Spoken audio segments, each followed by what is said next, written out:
കേരളത്തിലെ ഗവൺമെൻറ് മാറുന്നത്. ആ നെഹ്റുവിയൻ ലെഫ്റ്റിൻ്റെ പ്രതീകമായിട്ടാണ് കേരളത്തിൻ്റെ ഇപ്പോഴത്തെ മുഖ്യമന്ത്രിയെ ചില മാധ്യമങ്ങൾ തന്നെ അവതരിപ്പിച്ചത്.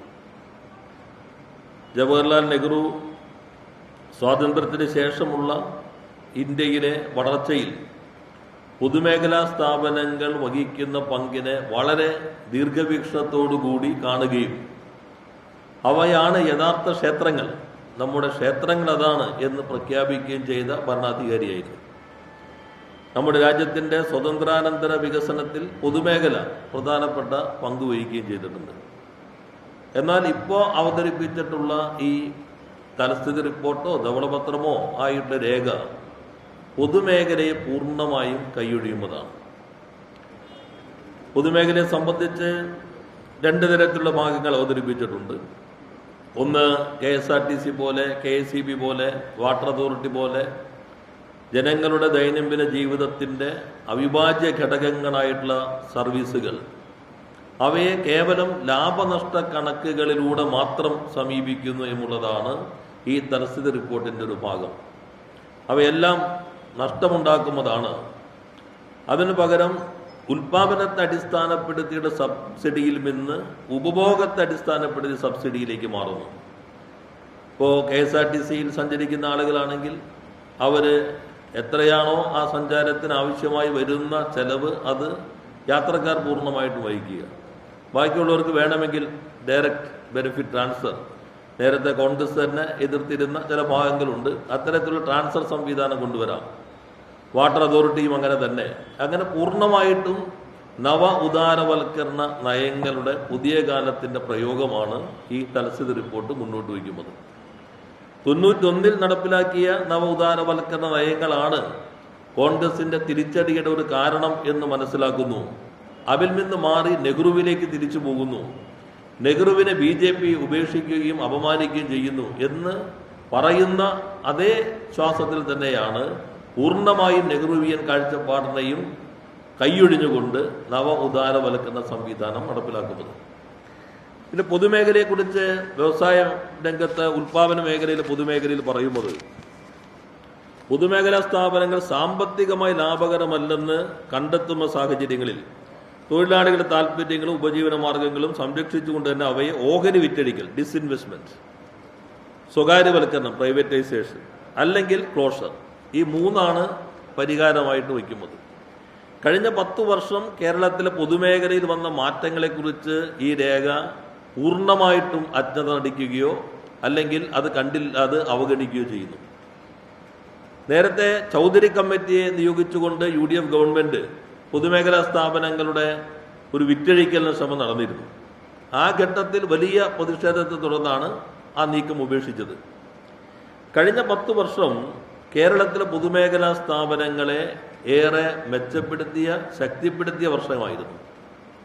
ഞങ്ങൾ മുന്നോട്ട് വെച്ച കാഴ്ചപ്പാട് പൊതുമേഖല ശക്തിപ്പെടുത്തുക, ലാഭകരമാക്കുക, മത്സരക്ഷമമാക്കുക.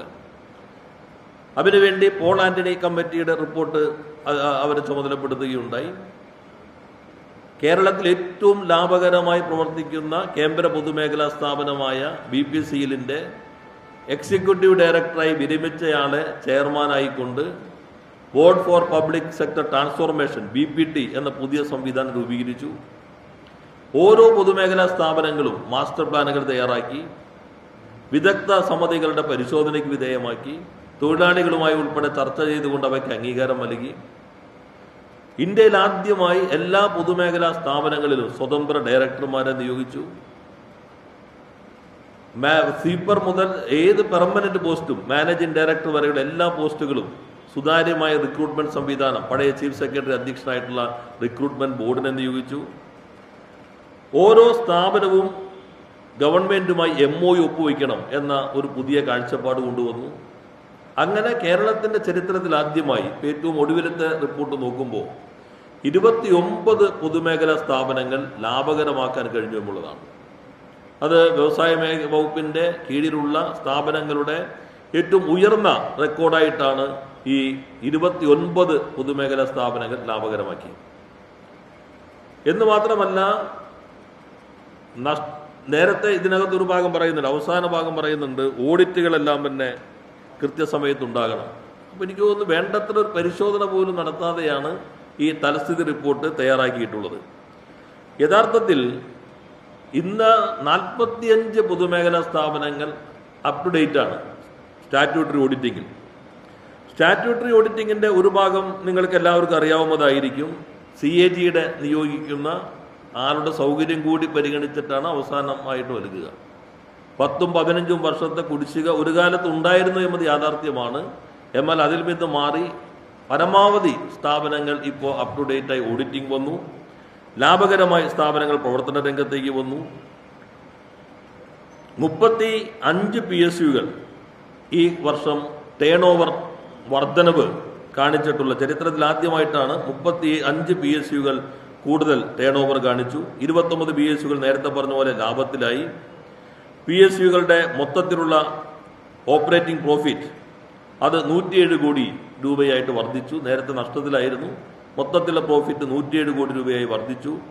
5374.97 കോടി രൂപ ടേൺ ഓവറുള്ള സ്ഥാപനങ്ങളായി കേരളത്തിലെ പൊതുമേഖലാ സ്ഥാപനങ്ങൾ മാറി. ഈ സ്ഥാപനങ്ങളെ ശക്തിപ്പെടുത്തി മത്സരക്ഷമമാക്കി ലാഭകരമാക്കി മാറ്റുന്നതിനുള്ള വലിയ പദ്ധതിയാണ് കഴിഞ്ഞ 10 വർഷമായി മുന്നോട്ട് പോയത്. കെൽട്രോൺ പോലുള്ള സ്ഥാപനങ്ങൾ, KMML പോലുള്ള സ്ഥാപനങ്ങളെല്ലാം വലിയ ലാഭകരമായി. KPPL നമ്മൾ ഏറ്റെടുത്ത HNL നിന്ന് ഏറ്റെടുത്ത സ്ഥാപനമാണ്. അതോ ഇപ്പോൾ ഈ രേഖയിൽ പറയുന്നത് ലോസിന്റെ കൂട്ടത്തിലാണെങ്കിൽ ഓപ്പറേറ്റിംഗ് പ്രോഫിറ്റിലേക്ക് വന്നു. കഴിഞ്ഞ ബജറ്റിൽ 741 കോടി രൂപ കേരളത്തിന്റെ ചരിത്രത്തിലെ സമീപകാല ചരിത്രത്തിലെ ഏറ്റവും വലിയ പൊതുമേഖല നിക്ഷേപമാണ് KPPL-ന്റെ സെക്കൻഡ് ഫേസിന് വേണ്ടി ഗവൺമെന്റ് പ്രഖ്യാപിച്ചിട്ടുള്ളത്. ഇതുകൂടെ കേരള റബ്ബർ ലിമിറ്റഡ്, പുതിയ പബ്ലിക് സെക്ടർ കമ്പനി കഴിഞ്ഞ ഗവൺമെന്റ് സമയത്ത് ആരംഭിച്ചു. അതിൻ്റെ അലോട്ട്മെന്റ് കഴിഞ്ഞു, പ്രവർത്തനം ആരംഭിച്ചു കഴിഞ്ഞു. KEML പുതിയ പൊതുമേഖലാ സ്ഥാപനം കേന്ദ്രത്തിൽ നിന്ന് ഏറ്റെടുത്തത് കാസർഗോഡ് ഇപ്പോൾ ഓപ്പറേറ്റിംഗ് പ്രോഫിറ്റിലേക്കായി. അപ്പോൾ പുതിയൊരു കാഴ്ചപ്പാടോടുകൂടി പൊതുമേഖലയെ ശക്തിപ്പെടുത്താനാണ് കഴിഞ്ഞ സർക്കാർ ശ്രമിച്ചത്. അതിലിപ്പോൾ ഇവർ പറയുന്നു ആ ഭൂമി എങ്ങനെ ആ സ്ഥാപനത്തിന് മെച്ചപ്പെട്ട രൂപത്തിൽ വിനിയോഗിക്കാം. ഇപ്പം തന്നെ വ്യവസ്ഥയുള്ളതാണ്. ഇപ്പോൾ ട്രാക്കോ കേബിൾ വലിയ പ്രതിസന്ധിയിലായി. ട്രാക്കോ കേബിൾ പ്രതിസന്ധിയിലായപ്പോൾ ആ ലാൻഡ് ഇൻഫോ പാർക്കിന് കൊടുത്തു. പക്ഷെ ആ പണം പൂർണ്ണമായിട്ടും ട്രാക്കോ കേബിളിൻ്റെ വികസനത്തിനും തൊഴിലാളികളുടെ ഉൾപ്പെടെയുള്ള ബാധ്യതകൾ തീർക്കുന്നതിനും വേണ്ടി വിനിയോഗിച്ചു. അതേപോലെ ഉപയോഗിക്കാതെ കിടക്കുന്ന ലാൻഡ് പബ്ലിക് സെക്ടറിന് തന്നെ മറ്റു രൂപത്തിൽ ജോയിന്റ് വെഞ്ചറുകൾ ആരംഭിക്കാം. ഇങ്ങനെ നിലവിൽ നടപ്പിലാക്കിക്കൊണ്ടിരിക്കുന്ന പദ്ധതികൾ അവയൊന്നും കാണാതെ പൂർണ്ണമായും ഓഹരി വിറ്റഴിക്കൽ, അതേപോലെ തന്നെ സ്വകാര്യവൽക്കരണം എന്ന ഒറ്റമൂലി നടപ്പിലാക്കുന്നത് BJP സർക്കാർ നടപ്പിലാക്കുന്ന കോൺഗ്രസ് തുടങ്ങിയ പൊതുമേഖലയെ പൂർണ്ണമായും ഇല്ലാതാക്കുക എന്ന നയത്തിന്റെ ഭാഗമാണ്. ഇത് കേരളത്തിന്റെ ദീർഘകാലത്തേക്കുള്ള വികസനത്തിന് തെറ്റായിട്ടുള്ള രീതിയാണ് എന്ന് തിരിച്ചറിയേണ്ടതുണ്ട്. അതാണ് ഒരു ഭാഗം.